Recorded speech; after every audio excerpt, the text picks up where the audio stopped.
Hello everyone, Mr. Happy here, and welcome back to another Final Fantasy XIV Let's Play series. Just like the last two parts, we are recording this live on Twitch. Hopefully I can get like 4 or 5 of these recorded, put them all up on YouTube, have them, disperse over the next 2.5 weeks, and we'll be good. Hello again, YouTube. Most of the same people saying hello again. I have the Twitch chat on the screen for anyone looking to keep up with what we're talking about when I'm talking to the Twitch chat, that is at all. And I already have a few questions for the start of this video. Luckily, this is a video where I'm basically just going to be wrapping up some quests, getting the remaining Aether currents. And so it gives me a lot of time to sort of answer Twitch chat questions, which we have a few of them right now, so I'm going to cover them as we're starting the video, as I'm doing a few of these main story quests. The first question is, new player here, I'm currently on the trial. I was wondering if I can buy a Realm Reborn and then buy Heavensward after. You absolutely can.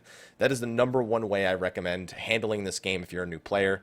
What you do is you buy the game as a Realm Reborn after the trial, whenever that may be, and what you do from there is you play through a Realm Reborn, you get that free month, you make it to level 50, and you basically, as soon as you hit level 50, you tell yourself, okay, did I enjoy playing this game up to level 50? Yes? Then buy Heavensward. I recommend as soon as you hit 50 trying to figure out whether or not you want to buy the expansion. Don't play through the main story quests.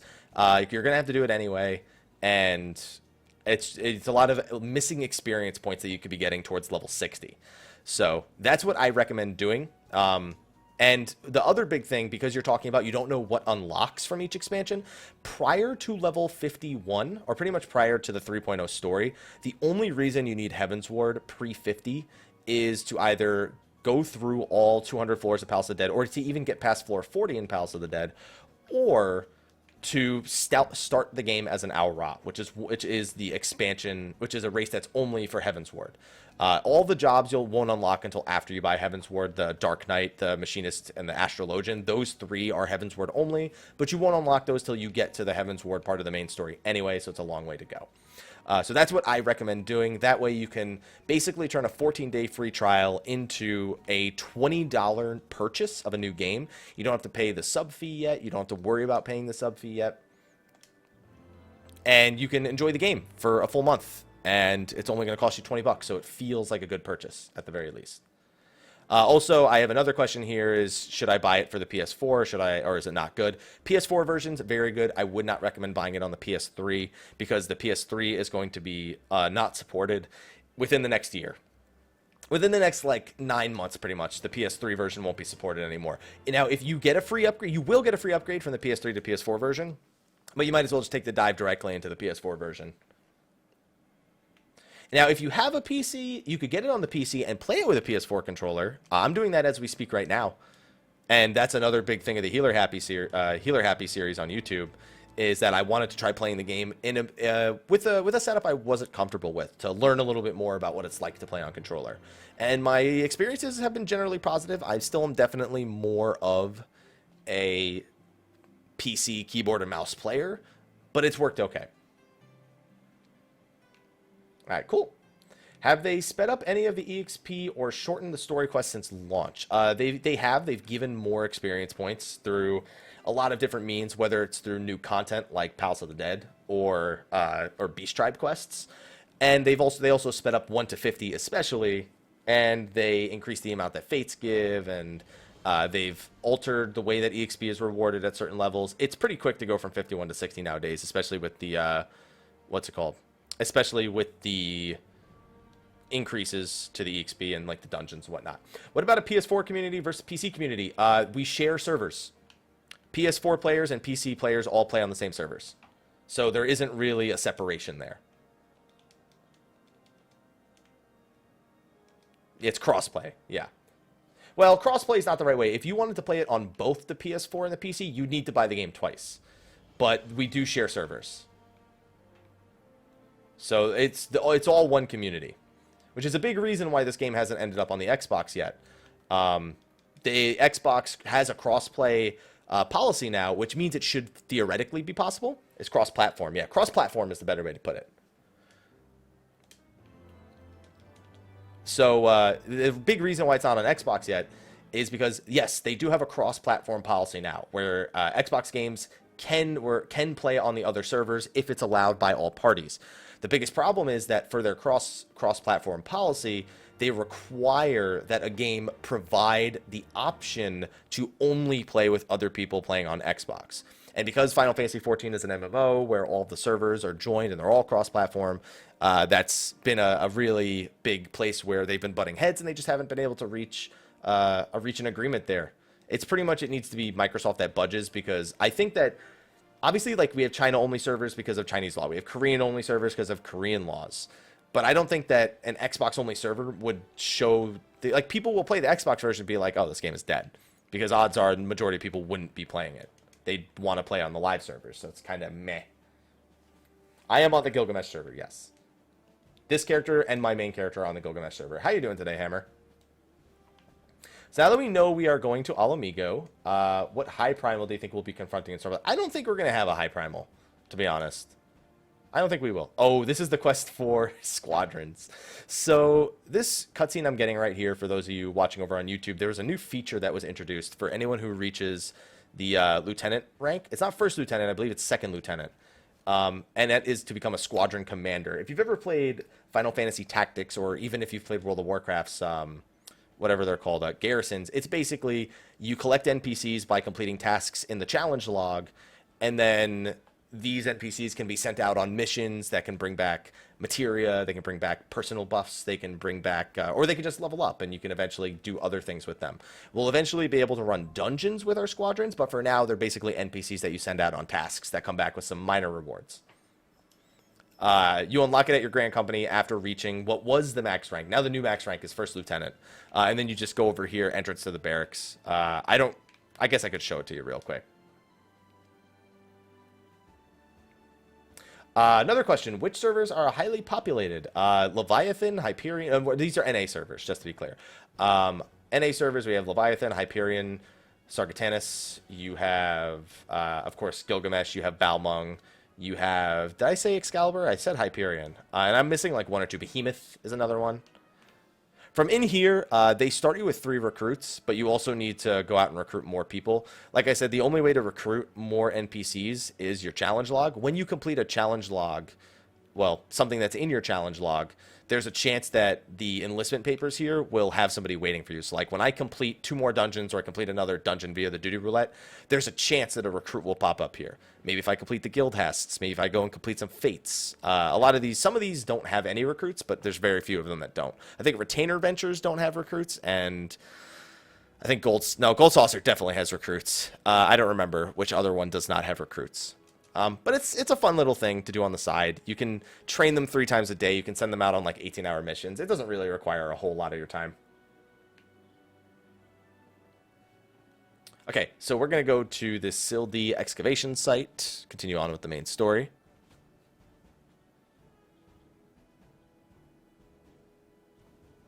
And it'll be good. These are good questions so far, guys, for those people listening on the YouTube side of things. Hopefully you're enjoying the questions that we're answering right now.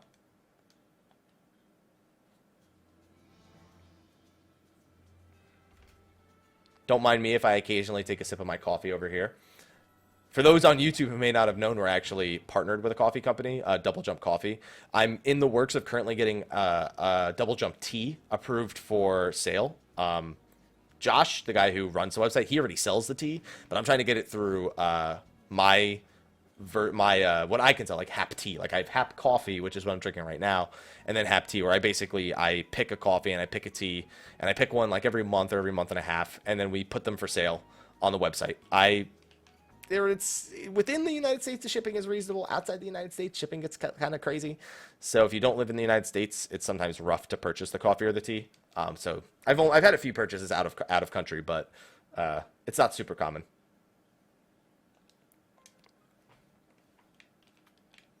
Nafika's Altar. That is in Gridania. It's in Old Gridania. I was right by the Conjurers Guild. It's been a while since I've been there. You can also, I know, here's another question. I know that there's flying mounts now, but can you only use or fly with those in certain areas? Yes, you can only use them in the Heavensward areas. They cannot fly in the old areas.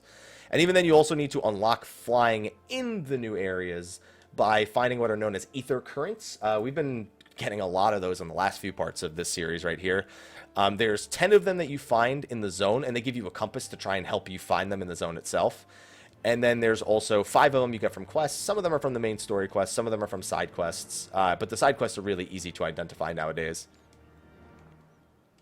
The thing is, you can still use flying mounts outside of Heavensward areas. They just won't be able to fly.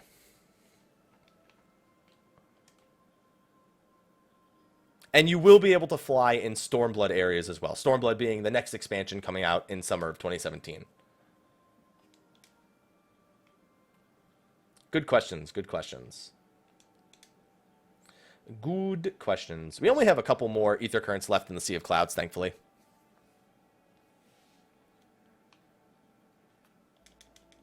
They should send us back to the Sea of Clouds pretty soon. I don't think we're heading to the Hinterlands just yet.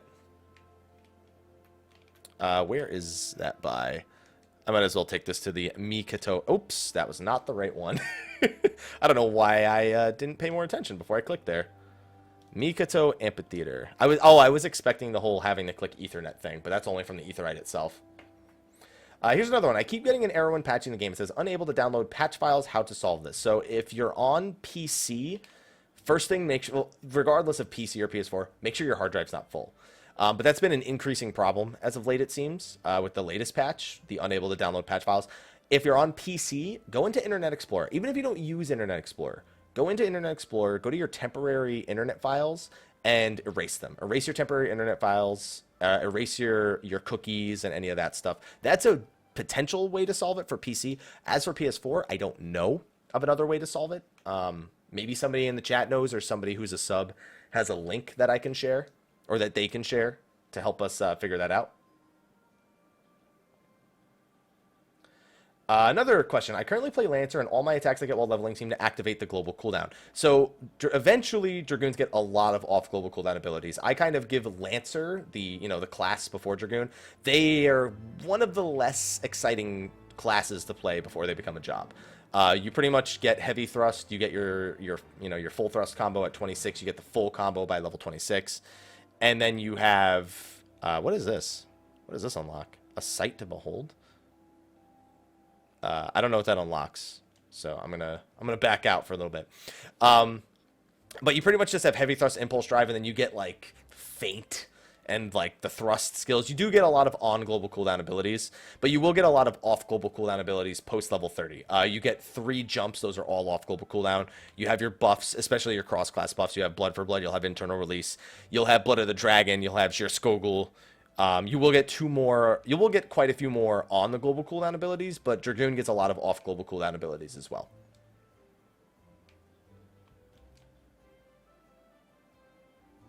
Akia? Oh, that was the sightseeing log? I thought the sightseeing log was someplace else. Huh. I did mention the sightseeing log in the previous video. Oh, Leatherworking Guild and Conjurer's Guild. Okay. I mean, the same role they've always played, Ramil. No, I've seen it happen on the PS4. I've seen it happen on the PS4 a lot recently. But yeah, I kind of agree with you on that front, JS. It's always kind of been an issue that's happened with Lancer for the first 26 levels. It really gets better at level 30, specifically, JS. Especially with Dragoon. Dragoon ends up being quite an active job in terms of button presses that are off the global cooldown. All right, let me take the Leatherworker Guild over to the Conjurer Guild. The Aetherite, or the Ethernet.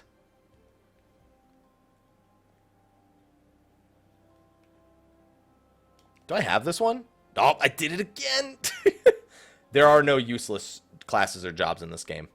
Classes are generally not... Like, nobody uses them after you hit level 30, really. Sometimes for fun or for, like, very specific tasks, people will continue to use classes. But it's super rare, so much so to the point where the class system, while it's not being phased out, they're all but abandoning it. Like, it's pretty much just for newer players to pick up basic concepts at this point. But there are no flat out useless jobs. There are some jobs that get a little bit of flack, but they perform just fine in endgame content. Paladin and Monk are kind of those jobs that get a little bit of flack, but I have 2 Monks in my static. They do fine. Our Dark Knight switches between Paladin and Dark Knight when they're feeling it. They do fine on both of them. It's just more of a... it's more of a min-max thing, and it's not so much that they aren't good. It's just that when you're looking at the absolute highest numbers possible, and you're only allowed to bring 8 jobs total to a raid fight, and there's 13 jobs in the game, there are some jobs that are just, you know, mathematically, people look at them and they go, well, no thank you. You know, I can mathematically have something that's a little bit better. That doesn't stop people from using them. I see plenty of every job in endgame content. It's just that a portion of the community thinks that way. You have to attune to every single one of them, E4. You have to go to an Ethernet shard and attune to it, and then you can just click on the Ethernet or the Aetherite, and it will take you, and then you can select the location you'd like to teleport to within the town itself. If you collect all of the Ethernet shards, if you collect the Aetherite and all the Ethernet shards in a town, it also gives you the option to teleport to one of the exit gates. But we're talking about right now, Grill. Welcome back, Noxu, by the way. I think this is the quest that takes us to the Hinterlands. I guess we were done in, yeah, I guess we were done, actually, in the Sea of Clouds. I'm gonna go back there, then, because I have Ethernet shards that need finishing. I mean, I have, Ether currents that need finishing. Alright, here's another question. So what can I expect when I reach max level in this game? Well, you can expect to probably still do some more leveling, because you can be every job on one character. A lot of people take the time once they hit level 60 and they get a few pieces of armor. They take the time to make sure they have all their cross-class abilities. They take the time to try out other jobs, level other jobs. And then they just pretty much dive into whatever content it is that's current. You know, people will dive into Alexander, normal mode, and then maybe eventually try to dive into Savage. People will dive into the 24-mans. They'll go about unlocking all the 4-man dungeons. They'll spend a lot more time in Palace of the Dead, maybe than they did prior to level 60. Although I highly recommend trying Palace of the Dead prior to level 60 anyway, because it's good for leveling, and it can really get you a decent weapon waiting for you when you hit level 60. On top of that, some people then maybe take the time, hey, I'm level 60 on my combat job, maybe I want to go try crafting and gathering. So some people go and level that. People spend a little bit of time doing Wondrous Tales, which is basically a task book. They set maybe little achievements for themselves. Maybe they start going to the Gold Saucer a little bit more often, try to work towards their Fenrir mount. Maybe they go back and kill the level 50 stuff that they didn't get done, maybe the Extreme Primals, maybe Coil. Things like that. There's a lot of tasks that you can attempt to complete. It's up to you whether or not you actually want to go about completing them. Or they put their glamour game on fleek. Yeah, that's one of them.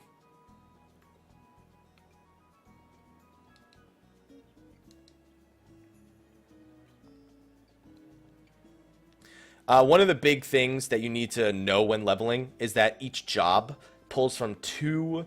I guess technically 3 classes, but one of the classes is your base class, so I don't really count that. You pull from 2 other classes. You can pull certain abilities from them. For example, a Dragoon can use some Pugilist skills, and they can use some Marauder skills. And so what you'll usually do is you'll go level Marauder and Pugilist to get those skills. You'll level, like, in this case, Lancer to... well, Dragoon is Lancer. So you'll level Pugilist to 42, and you'll have all their cross-class skills. You'll have Mantra, you'll have Internal Release, you'll have Second Wind. And then Marauder, you'll level to 26. You'll have Mercy Stroke, you'll have Bloodbath, and those will help with your self-sustain a little bit.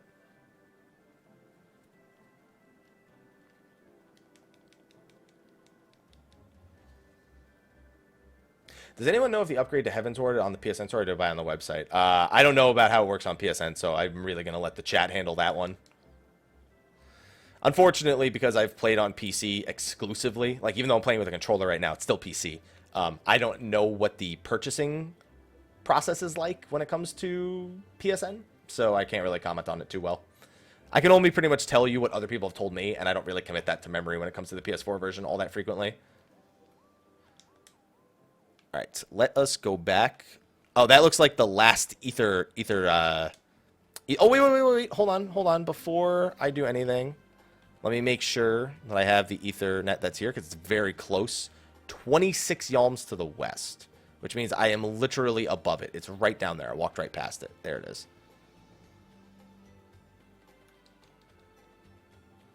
Can you leave me alone? Lonley? No, leaving me alone. Okay. There are a ton of quests after level 60. And there's also more main story quests after you hit level 60 as well. Every 3 months approximately, every 3.5 months I should say, we get new main story quests that continue the story. So yes, there will be more quests for you after level 60. And also that's just how you unlock content, is via doing quests.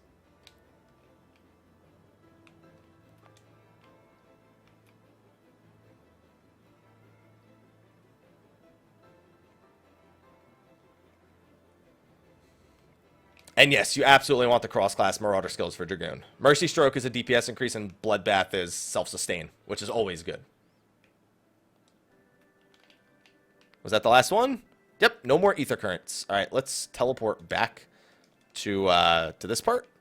I wonder how long. I actually haven't been keeping track of how long these recordings have been running. I don't think this one's been running too long, though. Probably about 20, 25 minutes. No, it's closer to 30 minutes. I just looked at my local time. Probably about 30 minutes. But we finally have well, after I finish this last quest, we will have all of our Aether Currents in this zone. Oh, okay. Oh, no, this isn't the quest for the Aetherite Current. Stop calling them Aetherite Currents. Aether Currents. This is the quest for the Vanu Beast Tribe quests, isn't it? Yep, 3 Beaks to the Wind. That is the Beast Tribe quests. No, so JS, definitely make sure you keep up with the main story quests. That is like a big priority that you need to keep up with. All right, so I think we're going to go to the Aetherite Plaza in Ishgard. We'll do that quest, and then when it tells us to go to the Hinterlands, we'll wrap up this video there. Depends on when you get it on sale. It's normally $40, Jugador, but you can find it on sale pretty frequently. No, Bloodbath is pretty important when doing group content. Sometimes, you know, your healers, you can't be your healer's priority, and any sort of self-healing or any sort of mechanic where you're separated from your healer, Bloodbath becomes much more valuable. Also, Palace of the Dead. It's great in there. What's going on, Shaddy? What's going on, Flynn? Are all the crafting professions used? Yes, but some are definitely better at making money than others. I know I personally am a big fan of Goldsmith. I feel like every patch that's ever happened, it's been a great asset.